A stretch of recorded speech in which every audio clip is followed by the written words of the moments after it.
Hi everyone, welcome back to my channel. Today I'm going to be talking about skill assessment. Why it is important for you to do your skill assessment if you're planning to migrate to Australia. I'm also going to be talking about assessing authorities in Australia. A lot of people don't know that there are various assessing authorities that you can actually assess your documents. Some of them would want you to just do your qualification without experience, while some of them would ask for both. So depending on the visa you're coming in with, it is good to assess your document to have added advantage from other people searching or looking for the same opportunity. Skill assessment is very important for people that want to come to Australia, whether you're migrating through skilled migration visa, which is one that we already know, that is the 189, the 190, and the 491. It's part of the requirement for your point test. So most states would ask you for that for you to be able to apply for your expression of interest. So without skill assessment, having the certificate, you won't be able to actually express your interest. So you need skill assessment. And for people looking for a job, in as much as not all employers will ask you to assess your document, but you're in a pool of a lot of people with experiences, with a lot of different skills. You want to stand out from others. So doing your skill assessment will give you an opportunity, because when you apply for that job, even if you're overseas, the employer will look at it, your resume, and find out that you actually have qualification from Australian assessing authorities. They will look more at your resume. I always tell people that please get a skill assessment done if you can. You would be boosting your chances of getting that employer to sponsor you. You would also be giving yourself an added advantage with your skill occupation if you get a positive assessment from there. Now that we have talked about skill assessment, I'm going to be talking about assessing authorities. I'm going to be mentioning like 6 or 7 of them here. They are more than that. They are over 10. But what you will do, I'm also going to be showing you guys how you can actually find your assessing authorities through the Home Affairs website. I'm going to be leaving the link in my description box so you guys will check it out. And I'll also be showing you guys the logo so it will be easy for you to know when you search for them. And I'm also going to be leaving their links in my description box so you guys can go and read up more on what you need to do to assess your occupation. But one I'm going to mention is VitaSays. So VitaSays assess various occupations from insurance, human resources, marketing, university lecturer, health promotion officers, and lots more. So in VitaSays website, you can go and check them out. One thing I like about VitaSays, because they are the ones that assess my own qualification as well, is that they have fast track. And if you have the fund, you can actually fast track your assessment. If not, you would wait till 1 month to 12 weeks for your assessment to be ready. But one thing I will tell you is that it depends on the occupation you are going for. Some occupation comes out faster than some. If you have a competitive occupation, you might wait longer than 1 month to receive it. But if your occupation is one of those ones, you will get it in no time. Now that we have talked about VitaSays, the next one I'm going to mention is ACS. ACS is Australian Computer Society. If you know you're an IT person, this is your assessing authority. You can go to their website. Like I mentioned, I'm going to be leaving it in my description box. The third one I'm going to mention is Engineers Australia. If you know you went to uni and you're an engineer, like civil engineer, mechanical engineer, and the likes, you can actually check out your assessing authority. One thing I know about the Engineering Australia is they would ask you for an English test. VitaSays would not ask you that. I think ACS would also ask you for an English test, so please check it out. Another thing about Engineers Australia is they can assess your qualification without your experience. The only thing is that when you're trying to get your point test, doing the experience part, it will be 0 because you did not assess your experience. So it's good for some people that are engineer but they don't have experience on engineering to actually check out the website and read the requirements and go ahead and do the needful. So the fourth one I'm going to mention for the assessing authorities is Trade Recognition Australia, that's TRA.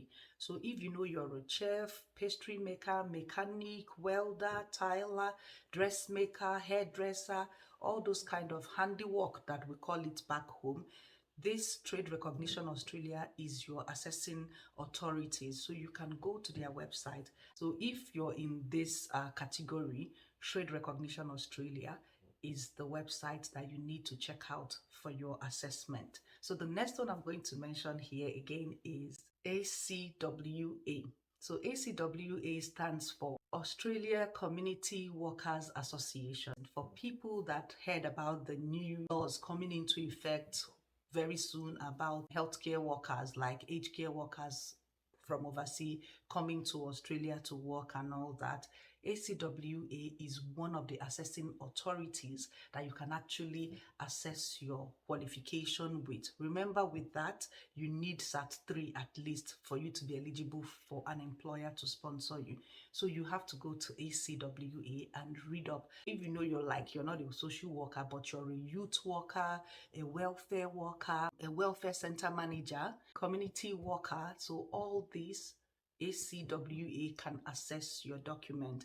I know that they require you to have 7 in each band for these occupations that I have mentioned. I don't know what is going to be for aged care workers coming in overseas, but you need to go to ACWA and read up for the requirements. And another assessing authority I'm going to mention here, but this time around they are 3 in 1, is for accountants. So if you're an accountant general, a taxation accountant, an auditor, and all that, you have 3 different assessing authorities that can actually assess your documents. One thing I like about it is if particular assessing authority does not favor you, the other one, so you have to check the 3 of them to know which one would suit you and which one the money is a bit cheaper for you according to what you are looking for. So I'm going to just mention their names and I'm going to leave their link in the description box, so you as an accountant can check it out, or as an auditor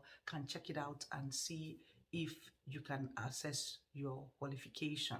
One of the assessing authority is called CAANZ. The full meaning is Chartered Accountant Australia and New Zealand. So that is the full meaning of that. I am looking at my book. The second one is CPA Australia Limited.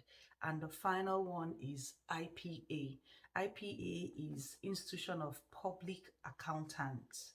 Okay, so they are the assessing authorities for accountants. Please check it out if you fall into these categories. Of course, I did not forget social worker.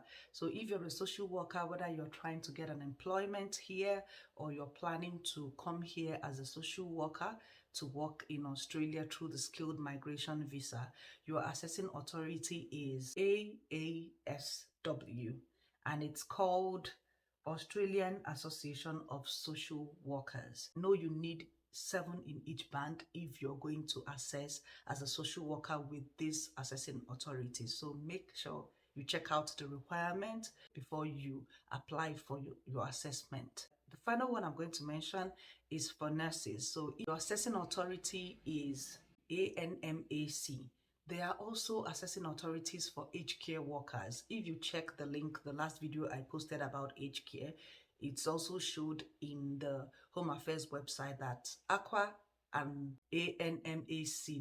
So both of these can actually assess your documents as an aged care worker for this new visa that it's coming out. So if you know you're a nurse, this is your assessing authority. You can check them out and know their requirement. I know that as a nurse you need to have license, so I think this and APRA is the 2 that you actually need to be registered as a nurse in Australia. So these are the assessing authorities that I'm going to mention here today. They are not all the assessing authorities in Australia. I hope this video will help anyone that is planning to migrate to Australia to use this opportunity and check out the assessing authorities and do the needful, because coming July, there are a lot of changes to Australia immigration. So let us go to Home Affairs and check this out. What you need to do first to get the right Home Affairs website, instead of just going through anyone, is use your Google type in skilled occupation list Australia, bring a lot of different websites. Please look at this one, Australian Department of Home Affairs. It is the right one, okay? Stop going to other ones. Go to this one alone. Click on it. Once you click on it, so this is how the Home Affairs website looks like. For people watching my video for the first time, this is how it looks like. Any kind of visa you want to know about, you can find it here. So that is not what we are here for. Today we are talking about how you can find your assessing authorities. There are various visa subclasses here. So you can see 189, 190, 407. So all these visas you're seeing here, you need assessment for them. Like I mentioned, some employers might not ask you for that, but some will. You just get to know more about this skilled occupation. So each occupation have a code, and we call it ANSCO code. Okay, so with this ANSCO code, you can use it to search for your occupation, or you can type in your occupation, whichever one you want, it is there. So right now, let us go to how you can actually find your occupation. Here is the skilled occupation list. So you can search it, or you can use the visa type. So I don't need to search. I will just use the first one here. I will just use this one to give you an example. So here you can see the occupation, which is the accommodation and hospitality manager. This is the ANSCO code that I mentioned. If you click on this ANSCO code, it will take you to another link where you can see all the details about your occupation, what the assessing authorities need from you, what job function are they expecting you to have for you to be able to apply for this. So you need to always check this ANSCO code to know before you do your assessment, because sometimes the job functions that Australia is looking for might be different from what you're doing in your country, but it is the same accommodation and hospitality manager. So I advise people, before you do an assessment, always check out this ANSCO code, click on it, and read more of your occupation to know that you are actually met every categories before you assess your document. So under this accommodation and hospitality, they have visa types. So they have different visas that you can actually come into Australia under this occupation, 190, 407 and the like. So you can just check it out. So these are the lists and everything. The list means where this occupation falls into. Under here right now is where you will see your assessing authorities. So if I click on this Vitassess now, it will take me to Vitassess website immediately. So this is for accountants that I have mentioned. You can check your ANSCO code and read more for what they need. These are all the visas there as well. And these are the assessing authorities. Like I mentioned, the accountant has 3 different assessing authorities for them. So that is all for today, guys. I hope you guys enjoyed this video. If you do, don't forget to give me a thumbs up, share the video to your friends and family. Till I see you guys in my next video.